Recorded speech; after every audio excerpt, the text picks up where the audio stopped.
क्या आपने कभी सोचा है कि रिच और पुअर के बीच का असली फर्क क्या होता है? क्यों कुछ लोग जिंदगी भर हार्ड वर्क करते रहते हैं लेकिन फिर भी फाइनेंशियल प्रॉब्लम से जूझते रहते हैं, और कुछ लोग ऐसा सिस्टम बना लेते हैं कि पैसा खुद ब खुद उनके पास आता रहता है? आज का टॉपिक सिर्फ पैसा कमाने के बारे में नहीं है, बल्कि पैसे को समझने और उसे सही तरीके से काम पर लगाने की बात है। यह बात क्लियर करती है कि अमीर बनने के लिए न तो सिर्फ किस्मत चाहिए, न ही बड़ी डिग्रीज।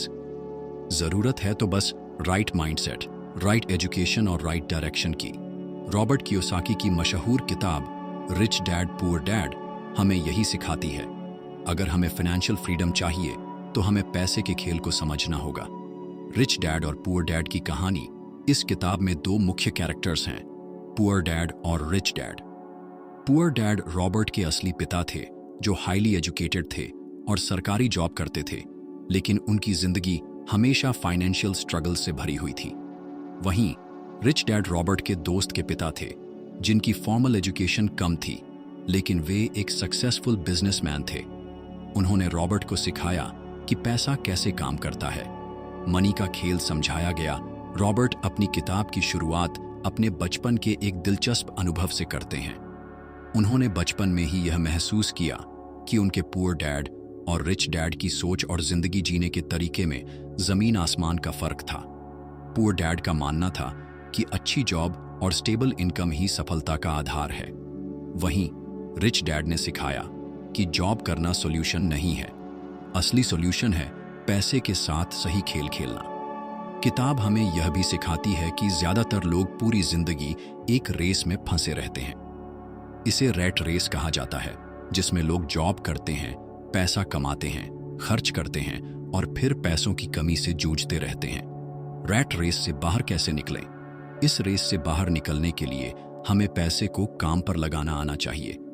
इसका मतलब है कि अपनी एसेट्स को बढ़ाइए। एसेट्स वे चीजें हैं जो आपके लिए पैसा कमाती हैं, जैसे real estate, stock market investments या कोई बिजनेस। अपने खर्चों और लायबिलिटीज को कम कीजिए। लायबिलिटीज वे चीजें हैं जो आपके पैसे को खत्म करती हैं, जैसे लोन्स, अननेसेसरी लग्जरी आइटम्स या गैर जरूरी खर्चे। फाइनेंशियल एजुकेशन क्यों जरूरी है? रॉबर्ट बताते हैं कि अमीर बनने के लिए सबसे जरूरी चीज है फाइनेंशियल एजुकेशन। स्कूल में हमें पढ़ाई करना सिखाया जाता है, लेकिन पैसा कैसे संभालना है यह नहीं सिखाया जाता। यही वजह है कि ज्यादातर लोग फाइनेंशियल स्ट्रगल्स में फंसे रहते हैं। Active income versus passive income. अमीर लोग एक्टिव इनकम के साथ साथ पैसिव इनकम पर भी ध्यान देते हैं। एक्टिव इनकम, जो हम जॉब या बिजनेस से एक्टिवली कमाते हैं। पैसिव इनकम, जो हमारी एसेट से बिना एक्टिवली काम किए आती है, जैसे रेंटल इनकम या इन्वेस्टमेंट रिटर्न्स। अमीर और गरीब की सोच का फर्क, रिच पीपल रिस्क लेने से नहीं डरते। वे पैसे को सही जगह इन्वेस्ट करते हैं, भले ही शुरुआत में उन्हें फेलियर्स का सामना करना पड़े।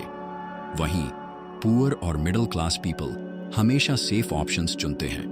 वे जॉब पर डिपेंड रहते हैं और सोचते हैं कि ज्यादा कमाना ही सॉल्यूशन है। असली अमीरी का मतलब रिच डैड ने सिखाया कि असली अमीरी तब होती है जब आपकी एसेट्स आपके खर्चों को कवर कर सके। जब ऐसा हो जाए तो आप फाइनेंशियली फ्री हो जाते हैं। रिस्क और फेलियर से सीखना। रॉबर्ट बताते हैं कि अमीर बनने का सफर आसान नहीं है। इसके लिए आपको रिस्क लेना और फेलियर से सीखना जरूरी है। अमीर लोग हमेशा सीखते रहते हैं और अपने अनुभव से बेहतर होते जाते हैं। गरीब लोग रिस्क से डरते हैं और फेलियर से बचने की कोशिश करते हैं।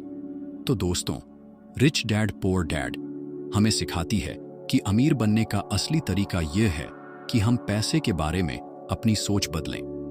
नौकरी करना जरूरी है, लेकिन सिर्फ नौकरी पर डिपेंड रहकर आप कभी अमीर नहीं बन सकते।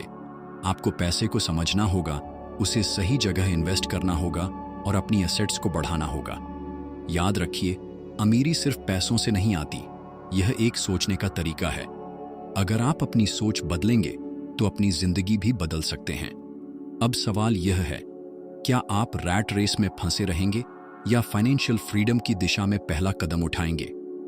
याद रखें, हर बड़ा बदलाव एक छोटे कदम से शुरू होता है। धन्यवाद।